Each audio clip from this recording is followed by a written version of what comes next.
Am I wrong for telling my husband I told you so and laughing at him when we got the paternity test results? I, 27 female, have been married to my husband, 28 male, for 2 years and gave birth to our daughter 5 weeks ago. What happened was that our daughter came out with blonde hair and pale blue eyes, while my husband and I have brown hair and brown eyes. My husband freaked out at this and refused to listen to my explanation that sometimes babies are born with lighter hair and eyes that get darker over time. He demanded a paternity test and threatened to divorce me if I didn't comply, so I did. After my daughter and I got home from the hospital, my husband went to stay at his parents' house for the first 3 weeks to get some space from me, while I recovered and he told them what was happening. My mother-in-law called and informed me that if the paternity test revealed that the child wasn't his, she would do anything within her power to make sure that I was taken to the cleaners during the divorce.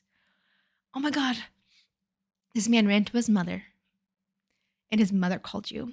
Oh, enough said about this guy. To the cleaners. Man, this is not the 80s. Please chill out.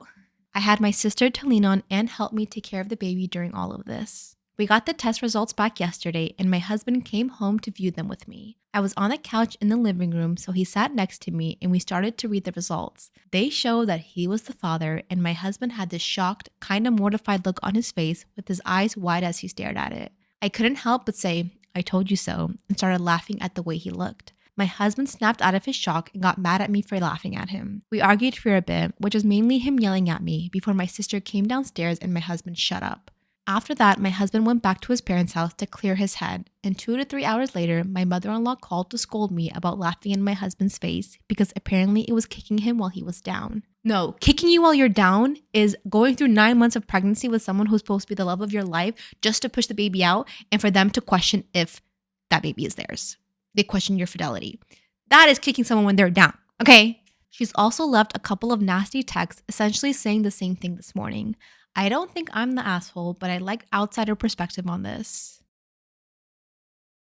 Am I wrong for announcing my pregnancy at my older sister's birthday lunch? I, 25 female, have an older sister who is 30 years old. We have never gotten along growing up, and I consider her my first bully. That's okay, my older sister was my first bully too, but now we're like BFFs. Growing up, she has always commented on my weight and how I look. Because of the consistent bullying, I spent most of my time with my dad and stepmother who gladly took me in. Since I was still young, I was basically forced to visit my mom and I dreaded the weekends I had to visit. My mother was never the problem, but she would let my sister get away with doing horrible things to me. When I turned 14, I was finally able to live with my dad and stepmom full time, but I did keep in contact with my mom. I didn't start visiting her home until I was 18. Anyways, my mother decided to set up a birthday dinner for my older sister. She invited both me and my husband, so we decided that we would go because I hadn't seen my mother since 2021, and I did miss her. Anyways, everything was going well. The food was amazing, and I got to see family that I haven't seen in years. Well, it was amazing until everyone was eating. I had finished my food and I was still hungry, so I asked my mother if it was okay to get more since everyone had gotten their first helping. My mother, of course, said to help myself, so I got up and started making myself a plate. It was going okay until my older sister loudly said, "Shouldn't you stop eating so much? You look like you're gaining so much weight." I'm literally 3 months pregnant. I looked around and everyone was looking at me, so I said, "Thanks for your concern, but I'm actually eating for 2 right now." Immediately, everyone started getting up and congratulating my husband and me, while my sister just sat there looking dumb.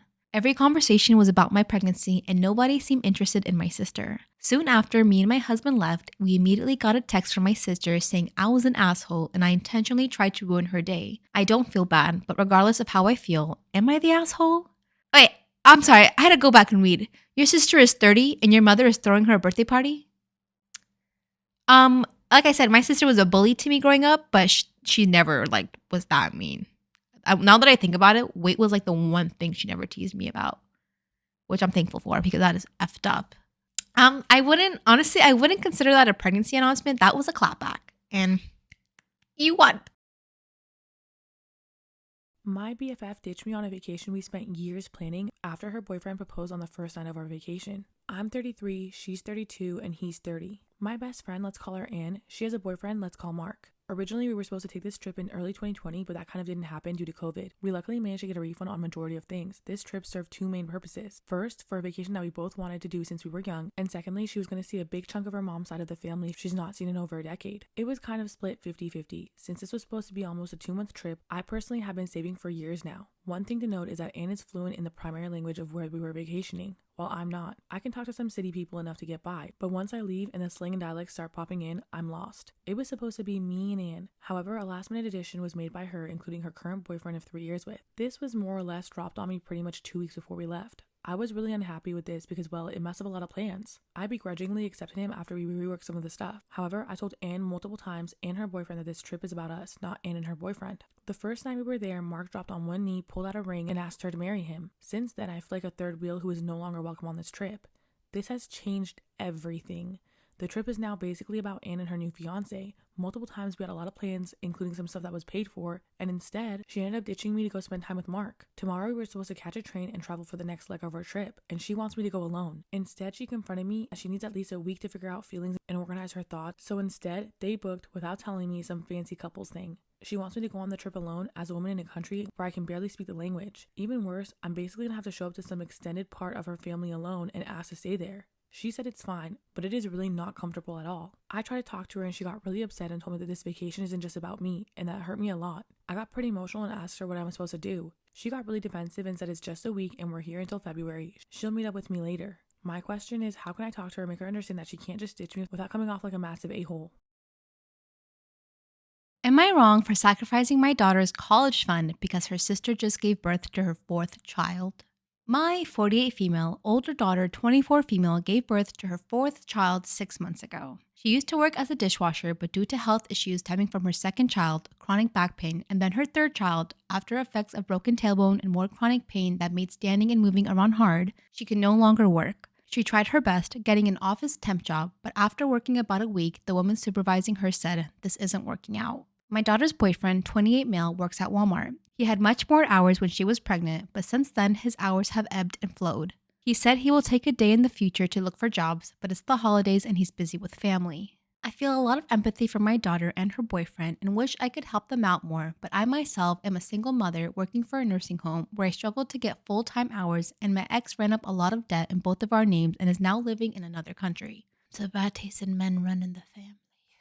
My younger daughter, 17, has a college fund. The amount in it would be enough to pay a large amount of a 2-year community college tuition. She's applied to 4-year universities with the understanding that she'd be taking out loans and working, so she's deciding between 4 years and community college. The other shoe dropped after my older daughter's landlord found out that they were having her boyfriend's brother and girlfriend living in their 1-bedroom in exchange for them helping with the rent, and they got evicted. My daughter agrees it was wrong to lie to the landlord, and both parents are depressed because her boyfriend got a job offer 1 state away and they would have to move from their support network. They came to me asking me for help so they could have more time to find financial stability here. I was torn, but seeing my grandkids, I knew my duty was to care for the most vulnerable in the family.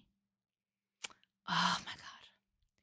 So I will be making calls to liquidate my daughter's college fund, saying yes to understanding the penalties, and I told my daughter this. She got very cold and said, "You always brag about having a good memory. I hope you remember this moment then." She has not spoken to me since. She has made some cryptic posts about how she hopes she'll be grateful one day that she won't have the privilege of studying anything outside of something technical because she needs something where she'll always be able to find a job. So am I the asshole? Your one daughter repeatedly makes horrible choices in her life. And the reason why she makes those horrible choices is because she's never reprimanded for them. She always has a cushion, you, to fall on. And the other daughter gets penalized for that. So, yeah. And then 5 years later, people are going to say, "Well, why doesn't my daughter talk to me?" I wouldn't either, to be honest. I'm 26 male and she's 22 female. My girlfriend and I have been dating for 2 years now. A few days ago, she told me the following. She left to take our dog to the dog park in our apartment complex. When she got there, a boy, who we now know is 8 years old, with a ball pump approached her and asked if he could pet the dog. She let him, then when he took too long, told him that the dog can't poop if she's distracted. The kid didn't respond well to that and followed them into the dog park. He climbed into a tube tunnel in there, and when our dog went over to sniff the tunnel, my girlfriend saw him poking our dog with the pump. She told him not to do that and leashed our dog and took her to the trail that goes through the trees behind our apartment complex that's decently far from the dog park. While she was on the trail letting the dog sniff around, she noticed that the boy was following them, still with the ball pump. She pretended to get on her phone and asked the boy something like, "What's your name?" The police officer on the phone wants to know. The boy got angry and started running at them. My girlfriend put herself between him and our dog, and he stabbed the basketball pump in her leg, and she kicked him, sending him tumbling down the hill by the path. She said that it was automatic, but I don't know if I believe that.